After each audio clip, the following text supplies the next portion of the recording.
Hi, I'm Chris Sangster, and welcome back to the studio. I get a lot of comments, direct messages, and emails asking for help with issues in Logic Pro. And I love that. I'm happy to help you all out as much as I possibly can, so please feel free to reach out to me whenever you need something. My contact information is in the description box of every single video I upload. However, sometimes I see the same problems over and over and over again, and that tells me I should make a dedicated video about it. And that's what we're gonna do today. One of the most common issues I hear about in Logic Pro is people having trouble getting their MIDI keyboard or control surface to work properly in Logic. And unfortunately, this is not a one-size-fits-all problem. There are lots of ways things can go wrong when connecting MIDI devices to Logic, and therefore lots of fixes we can try to resolve the issues. So today, let's try and compile a complete list of MIDI troubleshooting issues and their solutions into one video. I'll start off by saying that most of the time, Logic is very plug and play when it comes to MIDI devices, especially modern USB-powered MIDI keyboards like the ones I'll be discussing in this video. If you're having trouble connecting one of these, the first thing to try is always to unplug the keyboard, restart the computer, and plug it back in. There's also a simple checklist of things to go through in Logic Pro to make sure you can actually hear something coming out of your speakers or headphones when you press a key on your MIDI keyboard. First, make sure you have a software instrument track created, and that it has a valid software instrument plugin loaded. Then make sure that the track is record enabled. This should be all you have to do in order to use your MIDI keyboard, as long as it's plugged into your Mac via USB. If this is all working properly, then you should, at the very least, see the meter on the software instrument track lighting up when you play the MIDI keyboard. If the meter is lighting up, but you still can't hear sound, then you most likely have an issue with the output of your system. This means either an incorrect audio output device selected in the Logic Pro settings, or perhaps your speakers or headphones are misconnected or not turned up loud enough. However, life isn't always that simple, so if you have everything connected correctly and you still aren't able to get your MIDI keyboard to work properly, there's plenty more we can try. The first thing to check is if there is an issue with the specific plugin you are using on the software instrument track. Sometimes this is as simple as the plugin doesn't automatically load a playable patch. Like Contact, for example, requires that you choose an instrument inside of the plugin before you can hear anything. Or it could be a demo plugin that you no longer have access to. Clicking into the plugin and making sure nothing is wrong there would always be my first step. It's also worth mentioning here that I do not recommend ever changing any of the MIDI routing settings in the track inspector unless you know exactly what you're doing. The defaults look like this, and if you have changed anything here, I would change it back to this default setting. But if everything looks good with the plugin and the track inspector, then it's time to start diagnosing the problem in a little more detail. To diagnose the issue that's happening, we need to know if Logic is receiving MIDI information from your MIDI keyboard or not. And to do this, we need to enable something in our old friend, the control bar. If you've been following my Logic Pro Explored series, you'll know this old chestnut by heart. We need to right-click in any blank space of the control bar and go to Customize Control Bar and Display. Then in this window, we are looking for a custom feature of the display, so we have to change this drop-down menu to custom. Then the feature we want to enable is MIDI activity in/out. This will give us a display in the LCD that shows any time MIDI signal is received or sent by Logic. If you play a key on your MIDI keyboard and it's connected properly, you will see that the note is displayed in the top MIDI in section. In fact, if you play a chord, you will see the chord name displayed here. If you play a note on your MIDI keyboard and nothing pops up here, we know that Logic is not properly receiving the MIDI signal from the keyboard.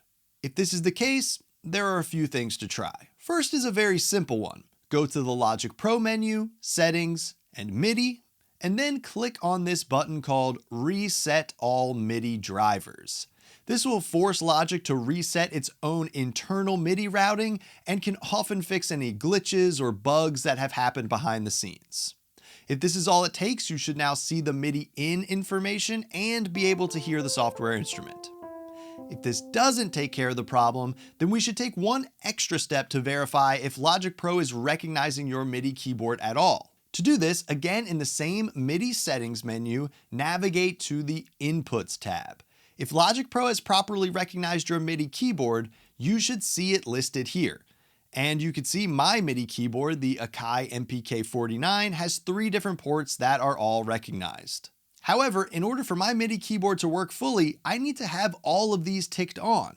If your keyboard is on this list, but the checkbox is not checked on, this is likely the issue. However, if you don't see your keyboard listed at all on this list, then it is likely a communication issue between your MIDI keyboard and your Mac, not just Logic Pro. And to fix this issue, we need to open a specific Mac settings window. There are several ways to get to it, but the easiest one in my opinion is to search your Spotlight, type in the word MIDI, and then open this that comes up, Audio MIDI Setup. In this window, we can see all of the audio connections our Mac is recognizing. But this first window that pops up is just for the audio drivers, things like our audio interface. To see the recognized MIDI devices, we need to go to the Window menu at the top and choose Show MIDI Studio. In this window, we can see all of the MIDI devices our Mac has communication with. The IAC driver in red is the Mac's own internal MIDI device. Then we can see here on my system, I have one currently active MIDI device, the Akai MPK49, and 5 disconnected MIDI devices that appear grayed out. If your MIDI keyboard is not working in Logic after following the initial steps, then it will either appear grayed out or not appear at all in this window. So let's look at some possible solutions. The simplest one is to simply reset your Mac's MIDI connections. Similar to the reset MIDI drivers function in Logic, just on a computer-wide level, we do this by clicking on this circular arrow icon in the top. This could potentially help your Mac find your MIDI keyboard if it doesn't appear here, or activate it if it's grayed out. If your MIDI keyboard does then appear here, you can test that it is working properly by clicking on this keyboard icon and then hitting any key on your MIDI keyboard. This will play a short tone to verify the keyboard is working properly. The key thing to know about the MIDI Studio is that if your MIDI keyboard and Mac are connected and communicating properly, the device will automatically appear here.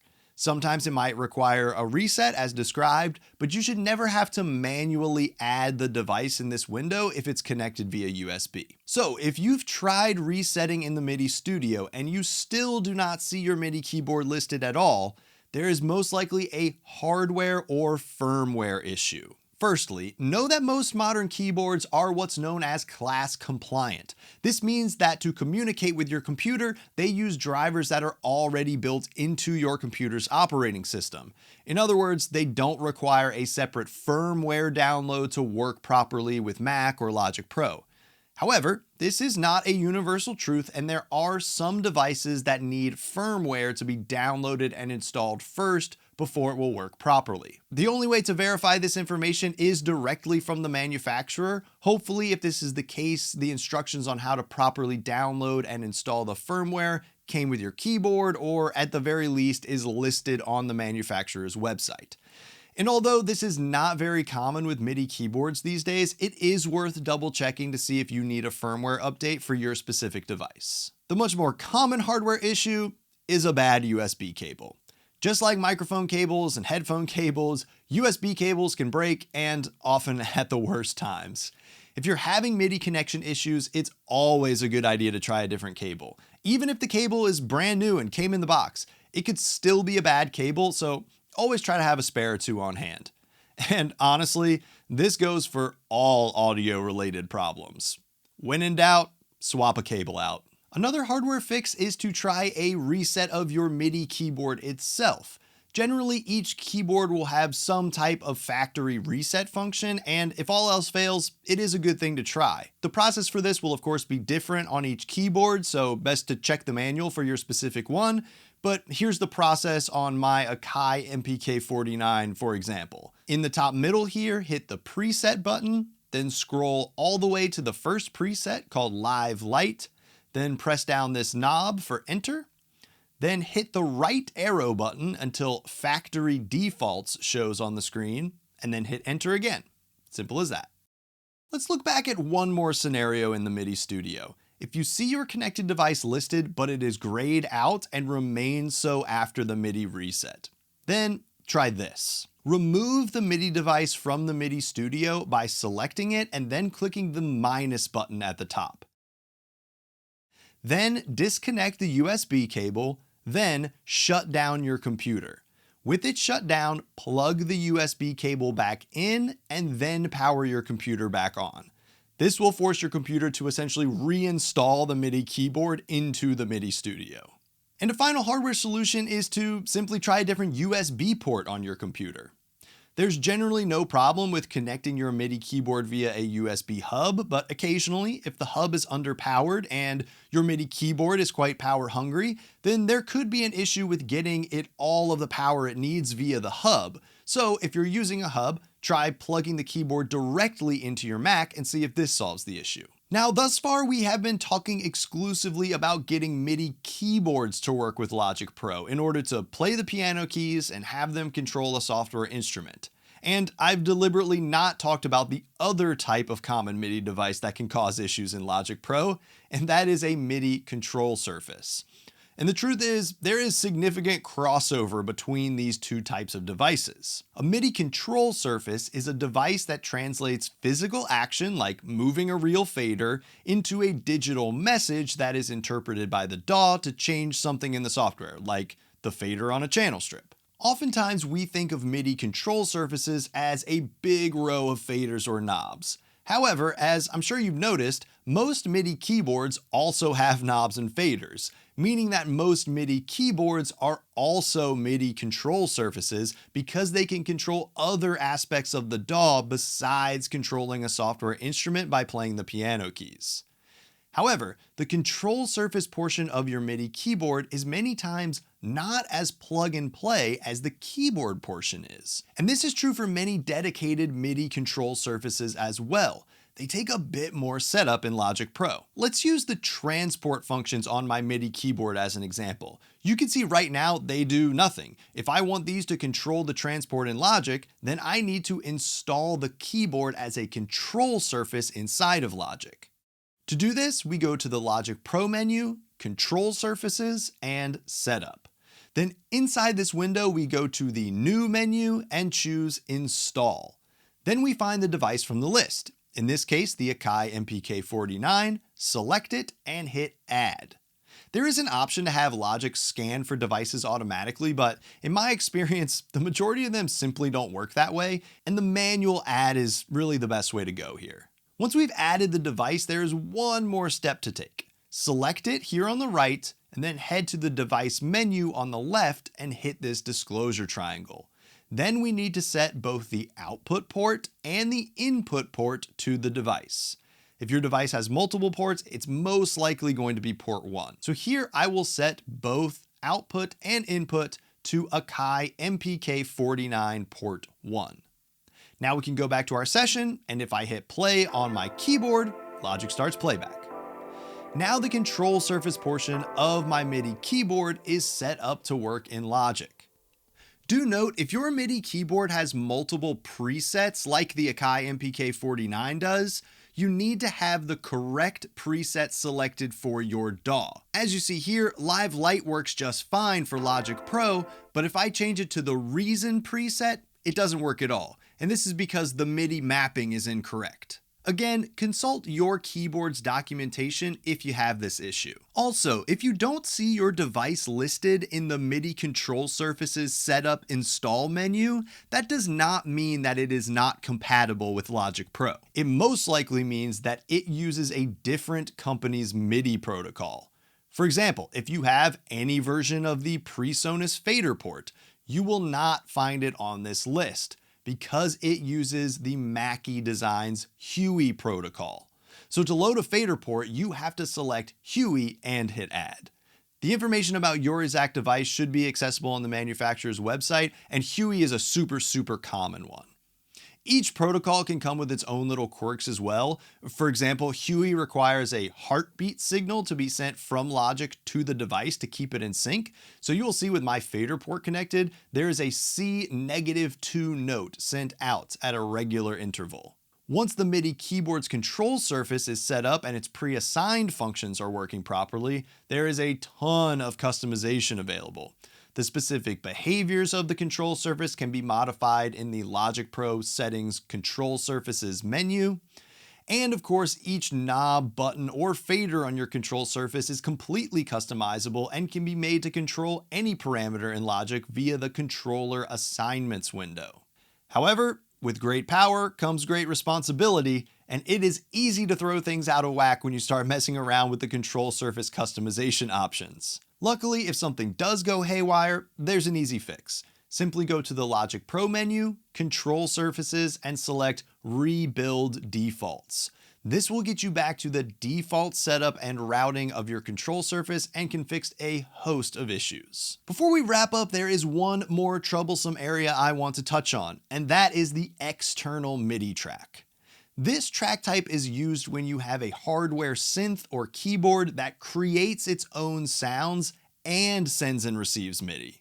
Most traditional MIDI keyboards don't create their own sounds and only control software instrument plugins. And of course, for that, we would use a software instrument track. But for the keyboards that do create their own sounds, we have this other option, the external MIDI track. For most troubleshooting issues with these types of keyboards, all the steps I laid out earlier in the video will work and are worth going through. However, specifically setting up an external MIDI track is a little bit complex, so I think it's a good idea to go through the process. You will still have this keyboard connected via USB, but you also need to have its audio outputs connected to the line level inputs on your audio interface. Let's take my Korg SV1 as an example. I have its USB plugged in here, and I have its two outputs plugged into inputs 5 and 6 on my UAD Apollo. Now to record the Korg, I'm going to create a new external MIDI track.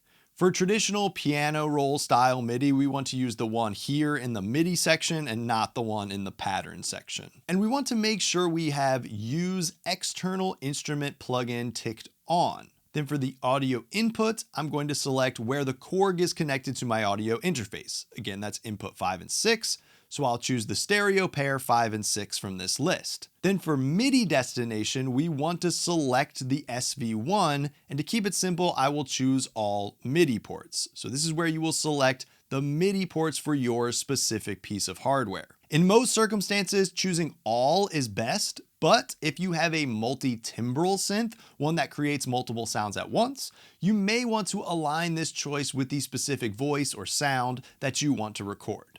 And the audio output we can just leave as our default stereo output bus. Now Logic has created an instance of the external instrument plugin with all of these settings, which routes the audio output and the MIDI in and out through this one track. This means that if I play the Korg, we hear the sound of it, and if we record it, we get a MIDI recording. And then that MIDI will trigger the Korg on playback.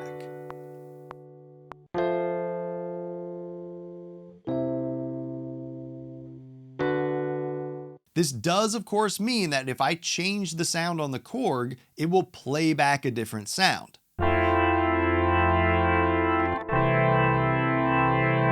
It is only capturing the MIDI data in this setup. The audio is just passing through. So when you are happy with the sound, I do recommend bouncing the MIDI down to audio. This is as simple as bouncing in place, which with an external MIDI track will do a real-time bounce to capture the sound. The other option, which in my opinion is a bit more complicated but is preferred by some, is to forego using the external instrument plugin altogether. In this setup, we would tick this box off and choose just the SV1 all ports option in the MIDI destination. This track will now send and receive just the MIDI information. You can see if I play the Korg, we hear nothing with just this track. We now need to create a new audio track to capture the audio on its own. Choose the correct input, again 5 and 6 for me, and with both of these new tracks record enabled, we can record the audio and MIDI simultaneously. While this setup does ensure you always capture the audio, its drawback is that if you make a change in the MIDI, you're going to need to re-record that section of audio. I think it's much simpler to just have the one track and bounce it in place when you're done, but both options are available. And it's worth knowing about their setups from a troubleshooting perspective. There we go, a hopefully exhaustive list of troubleshooting fixes for MIDI keyboards and control surfaces in Logic Pro. If this video helped you out and fixed your problem, drop a comment below and let me know. Or if I forgot any good fixes that you know about, let me know about those as well. And of course, if you have any questions at all, drop them in the comments as well. I'd be happy to answer them. Don't forget to like, share, and subscribe, and I'll see you at the studio next time. Thanks.